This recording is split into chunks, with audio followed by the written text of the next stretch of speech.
Most AI app developers think they need expensive infrastructure. I'm going to show you something different. We're going to deploy a single cloud instance, and it will become a real merchant application.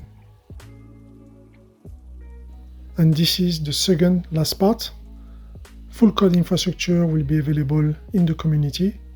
Join now. The AI will now act. So the GWT, let's see this Shopify app secret. Same secret in the cloud.